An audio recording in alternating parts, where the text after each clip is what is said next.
69, funny number, haha. I'm an adult, I promise. If you're tired of the old cookie cutter marketing advice and want to take your personal brand to the next level with bold, actionable strategies that truly reflect you, you're in the right place. Let's untangle your marketing mayhem with Zoe, the video confidence coach, on the Unboring Your Brand podcast. Unboring Your Brand was recorded on Wadawurrung land.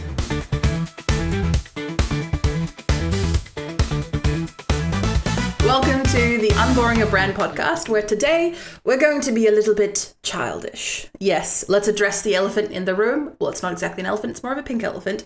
Yes, this is episode 69 of the Unboring Your Brand podcast. Yes. Congratulations. Thank you. I bow. Thank you. Oh, hold your applause.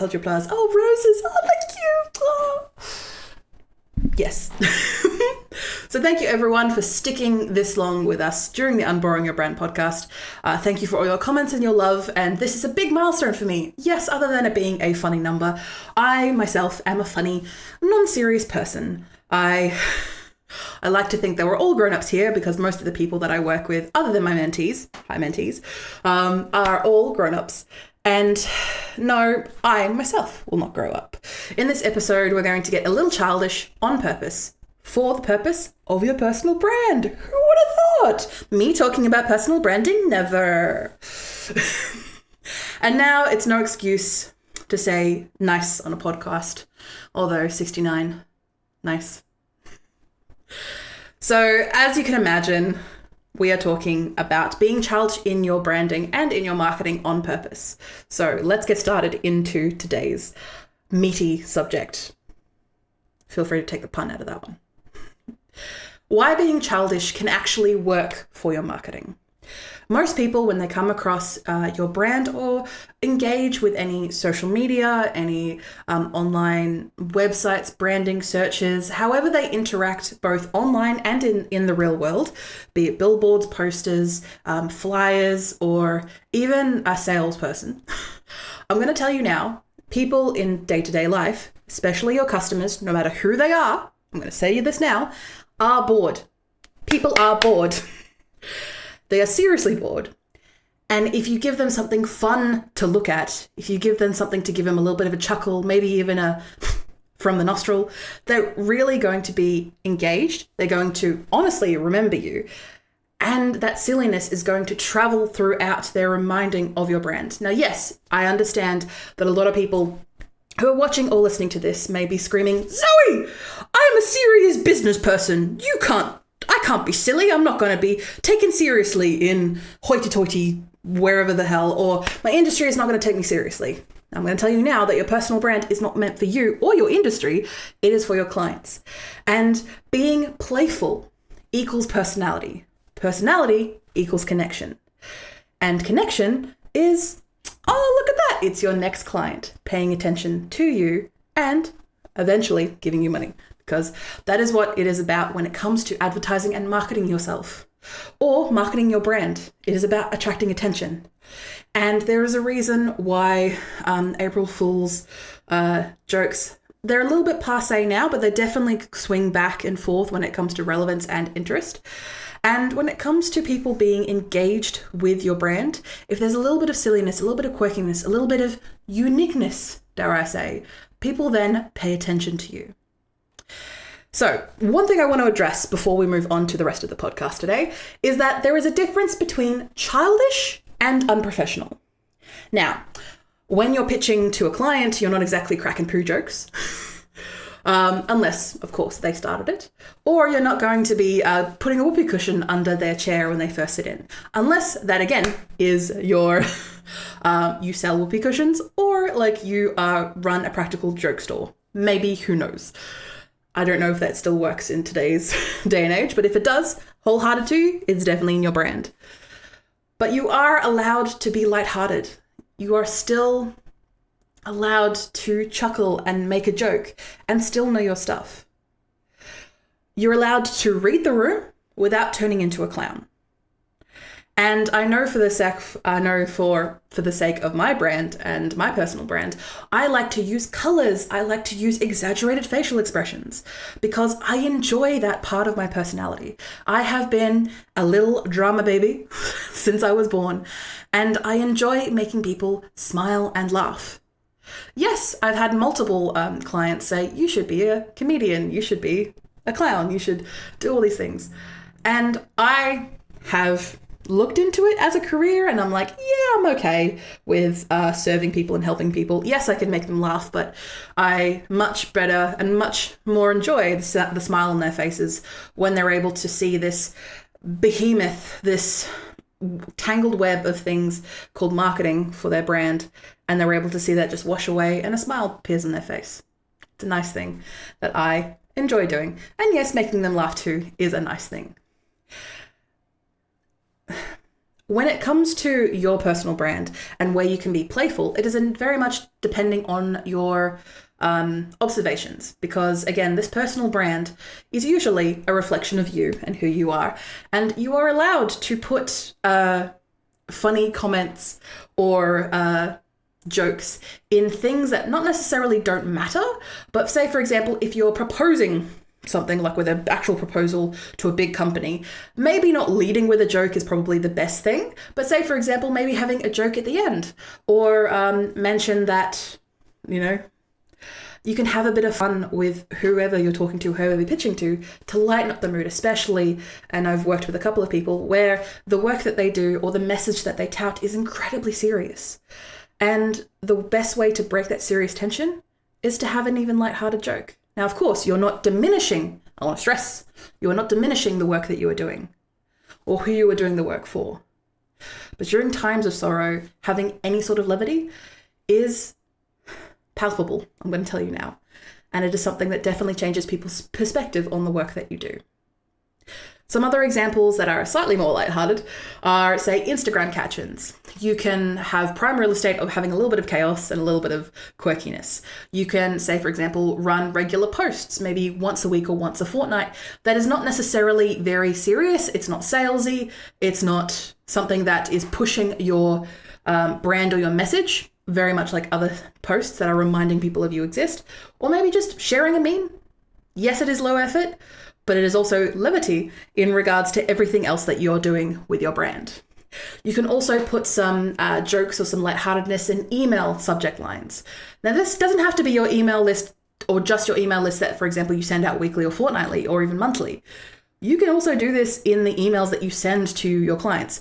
Personally, I do this a lot with clients that I'm very familiar with, so I understand a lot more of their jokes and what they find funny. Not exactly with new clients who have only just gotten to know, but especially when it comes to things like, for example, they would have mentioned maybe that their birthday was soon, or something along the lines of something was happening in their life that was a momentous occasion. So then I would send them an email, just a nice lighthearted email with some funny things in the subject line and give them a little bit of a smile or a chuckle. Because of course, yes, we work, and for example, mine is about boosting your personal brand and making marketing easier for yourself. But I'm also there to help you as a small business. So if that helps you, that helps your small business. Yay! And at the where you can also inject some levity is also in your about page. You can also make it sound like an actual human wrote it to begin with. That doesn't even have to do anything about being playful or childish. That's just about being right. So you can make your about page sound like a human wrote it, but then you can also put in some jokes. You can put in some levity. You can make that, revolutionary, because your about page, yes, reflects you and your personal brand, but it also allows you to make people realize that it's you at the end of the day. Because yes, you are there to serve your customer, but you're also there to give them hope that you are able to fix their problem. And most of the time, especially when we are working with AI copy just being shoved down our throats, we need to be able to showcase our humanity. And that usually is by having a laugh, by making light of something. Now, of course, I want to stress that, yes, you could definitely make some laughs or make some jokes that maybe, for example, may not age well in a couple of years. That may just be the flavor of how you like to joke. My recommendation would be to stay a little bit away from that, mainly just because, of course, whatever you put out on the internet is going to stay out on the internet, but you're allowed to make some jokes. It's okay. And if you are a very serious brand and you start making jokes all of a sudden, people might get a bit weirded out. So maybe start small and move into more ways of levitating, bringing more levity into your business. Because again, your brand is a reflection of you. And if you are serious all the time, you might be a bit boring. I didn't say that. Who said that? Go away. Who said that? So I'm going to tell you now, for probably when you're listening or watching the podcast, thank you if you do. For most people who I work with, no matter how serious they are, there is still some humanity and then some levity to them. So why most people don't do this, why most people are not childish or even attempt to make a funny haha joke. And I'll tell you why. It's because they're scared of looking unprofessional. But they want to play it safe, which usually means wrapping themselves in a big, thick doona of comfortability, of a professionalism. But it's also what makes them invisible. And when you are growing a brand, now this can be a personal brand, as in you as a person, or it can be something that, am I running? Ooh, my watch is telling me I'm running. Or you are someone who is actively building a brand with, say, a group or a team of people. Being scared to look unprofessional is what is going to cloud your judgment and is going to stay in your mind a lot longer. And there's going to be so many what ifs in the future. A lot of, say, my generation and the subsequent generations, so Gen Z and Gen Alpha, are going to be blending that unprofessionalism from the past with the quirkiness of the future to get people's attention and hold people's attention, especially people who have money. So if your audience actually laughs, and even if they don't laugh, they just smile a little bit through their phones, or when you meet them in person, they are more likely to trust you and buy from you. But it's not even just about being liked enough to be trusted. It's about being seen as a human being. Because as we move into this AI age, again, we'll only be able to look back and actually see if this is the case, there is going to be more unauthenticity. I think that's the right word. Unauthenticity. There's going to be cropping up all over the world and is going to be consistently being pushed down our throats. So if anything is authentic, is going to stand out. And that usually involves some human aspect to it, like cracking a joke, like being haha, like being smile. And even if you aren't that type of person or you're scared to, again, the unprofessionalism is rearing its ugly head, you can always walk it back. You can always make a joke and then completely walk it back. You're allowed to have fun making content. I know that's a shocker, but you're allowed to enjoy marketing yourself and your business. It doesn't have to be a chore. It doesn't have to be scary if you do not want it to be. Now, of course, trying anything new can be scary for the first time. But even just thinking, hey, I'm just going to do a funny skit. 30 seconds, it's going to be about whatever you like to focus your brand on. And then have it be a funny joke at the end. It doesn't even have to be a laugh out loud, funny haha. But you're allowed to play with your brand a little bit because it's not a thing that's set in stone. It's not a gold obelisk at the top of a pyramid that you have to steal from and run from Boulder. You are allowed to have fun with your brand. And that may in turn, that may not be, for example, cracking a joke because you're worried about how it may make you look unprofessional. But you're allowed to take the time to maybe post a meme once a month on your social media. Maybe at the end of your email newsletter, maybe have a little GIF or a meme, something funny relating to what you do.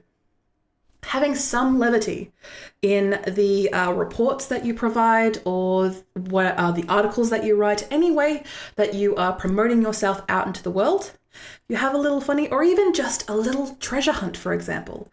I've been noticing a couple of my clients who are in various serious lines of work, but they have a little mascot that they put at the bottom of their email newsletters and some of their reports that say, hey, you found, I don't exactly know his name, I think chibi, or I think I've forgotten what they've actually called the little guy, but they say, congratulations, you've gotten all the way to the end of this report. You have found such and such.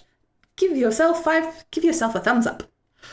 Again, it's nothing small. It's nothing that makes them look unprofessional. It's just something light to bring to the work that you're doing. And again, I'm not saying that just because everything's serious. You're allowed to have fun. You're allowed to do fun things, and you're allowed to try things out.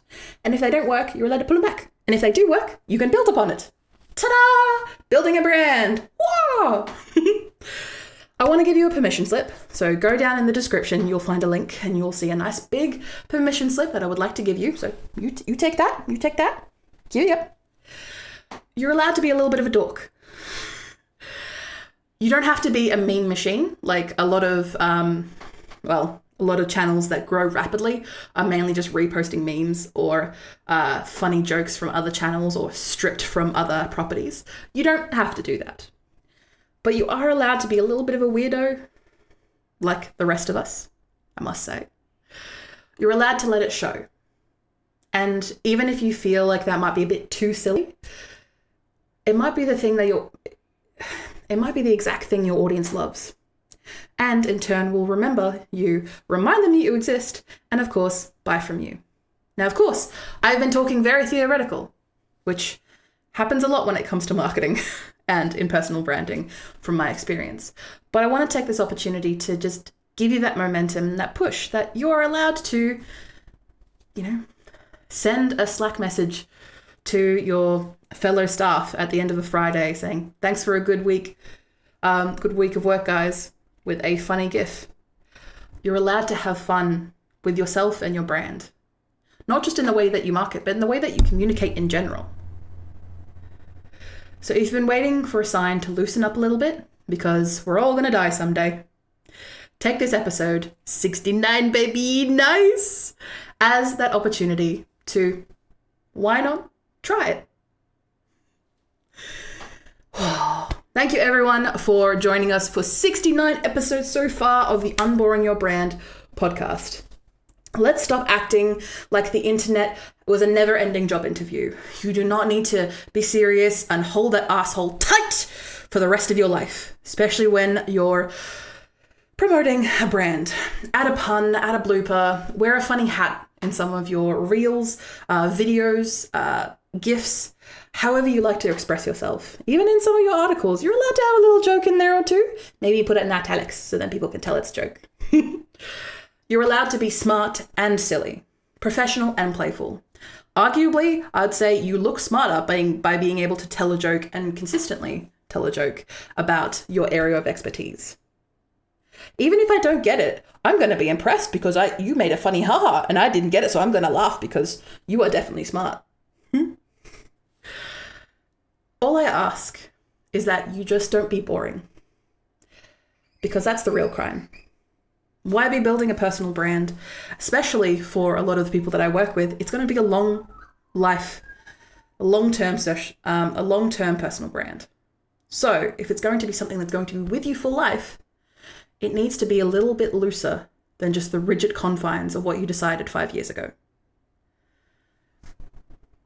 So take that opportunity to let loose, baby! 69, nice! Thank you for listening or watching Unboring Your Brand. You can find detailed show notes with tools, offers, and episode transcriptions. Just click the first link in the description or go to vcc.training/podcast. Get involved and ask me anything about personal branding, video strategy, or just a friendly small business chat via my email, g'day@vcc.training. That is gday@vcc.training. The Video Confidence Coach would like to acknowledge and pay my respects to the Wadawurrung people of the Kulin Nation, the traditional custodians of the land on which I record my podcast. I pay my respects to their elders past and present. I stand with the traditional custodians of these lands in working towards a more equal future. Always was, always will be Aboriginal land. Look forward to me chatting at you next week, superstars.